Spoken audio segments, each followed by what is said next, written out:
बात उन दिनों की है जब लोग अपने बच्चों को विद्या प्राप्त करने के लिए गुरुओं के आश्रम में भेजा करते थे। बालक वरदराज जब 5 वर्ष का हुआ तो उसके पिता ने भी उसे शिक्षा ग्रहण करने के लिए एक आश्रम में भेजा। आश्रम में गुरुजी ने अन्य बालकों के समान ही वरदराज को भी पढ़ाना प्रारंभ किया। वरदराज आश्रम में रह तो रहा था, लेकिन उसका मन पढ़ाई में नहीं लगता था। गुरुजी ने उसे तरह तरह से पढ़ाना और समझाना चाहा, लेकिन उसे कुछ भी समझ न आता था। गुरुजी जो कुछ पढ़ाते उसे वह याद ही नहीं रख पाता था। उसकी ऐसी स्थिति देखकर आश्रमवासी बच्चे उसे मंद बुद्धि कहकर चिढ़ाने लगे। इसी प्रकार 5 वर्ष बीत गए। धीरे धीरे उसके सहपाठी उससे आगे बढ़ते गए, पर वरदराज वहीं का वहीं, वह कुछ भी विशेष न सीख सका था। उसके साथ जो पढ़ने आए थे वे तो आगे बढ़ ही गए, जो बाद में आए वे भी उसे पीछे छोड़ आगे निकल गए। एक दिन गुरुजी भी हार मान गए।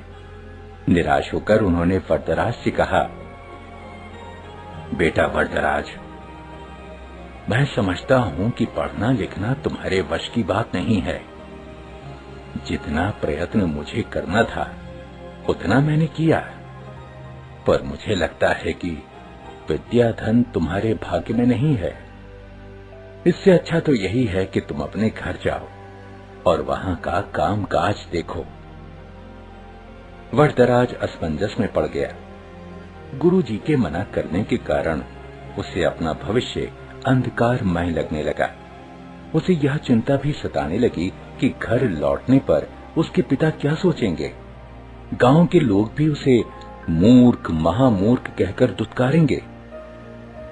वरदराज करता भी तो क्या, उसने अपना सामान समेटा, गुरुजी के चरण छुए और वह भारी मन से विदा हुआ।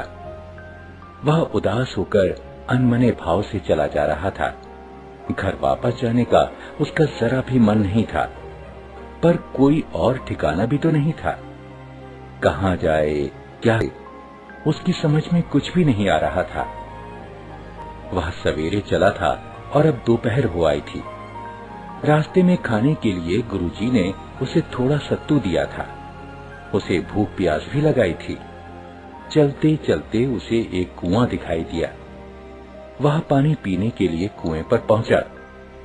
वहां उसने देखा कि पानी खींचने की रस्सी की रगड़ से कुएं की जगह पर निशान पड़ गए हैं और मिट्टी के घड़ों को रखने से जमीन पर गड्ढे पड़ गए हैं। यह दृश्य वरदराज के मस्तिष्क में बिजली की तरह कौंध गया।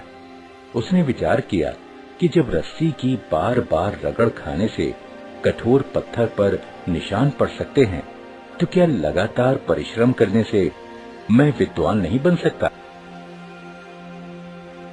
बस फिर क्या था। वरदराज के मन में आशा की किरण जगी।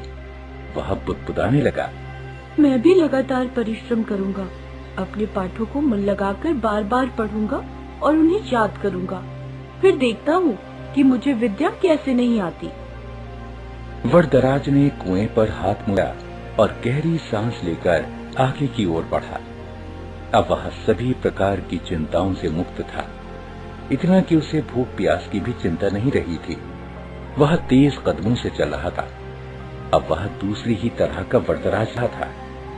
वह घर की ओर नहीं बल्कि आश्रम की ओर लौट चला था। सूर्यास्त होने को था। गुरुजी आश्रम की वाड़ा में टहल रहे थे।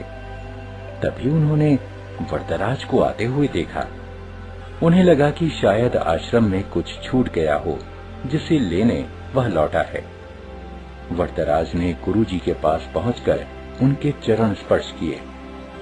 गुरुजी ने प्यार से पूछा, क्या बात है बेटा, क्या तुम्हारा कुछ सामान छूट गया जिसे लेने तुम्हें लौटना पड़ा?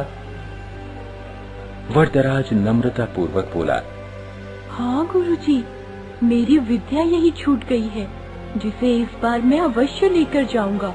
अब मेरी आंखें खुल गई हैं। मैंने निश्चय किया है कि मैं पूरी लगन और परिश्रम से पढ़ूंगा। अब कभी आपको निराश होने का अवसर नहीं दूंगा। गुरुजी का दिल पसीज गया। उन्होंने वरदराज को गौर से देखा। उसकी आंखों में चमक थी। गुरुजी ने इतना भर ही कहा, तुम जो कुछ कह रहे हो, यदि उसे कर दिखाओगे तो मुझे बड़ी प्रसन्नता होगी। वरदराज ने पढ़ाई प्रारंभ की। अब तो उसकी भूख और नींद पता नहीं कहां गुम हो गई थी। वह देर रात तक पढ़ता और प्रातः सबसे पहले उठ जाता। वह अपना एक क्षण भी व्यर्थ न गवाता। उसने दिन रात एक कर दिए। इसका प्रभाव यह हुआ कि जो पाठ याद करना उसे पहाड़ पर चढ़ने के समान कठिन लगता था, अब वही सरल लगने लगा था। गुरुजी और अन्य बालक वरदराज में आए इस परिवर्तन को देख आश्चर्यचकित रह गए। अब वरदराज की जिंदगी प्रतिभावान बच्चों में होने लगी। यह उसकी लगन और कठोर परिश्रम का ही चमत्कार था। जानते हो, यही वरदराज आगे चलकर संस्कृत के महान विद्वान बने। संस्कृत के सबसे बड़े विद्वान पाणिनि के बाद वरदराज का ही नाम आता है।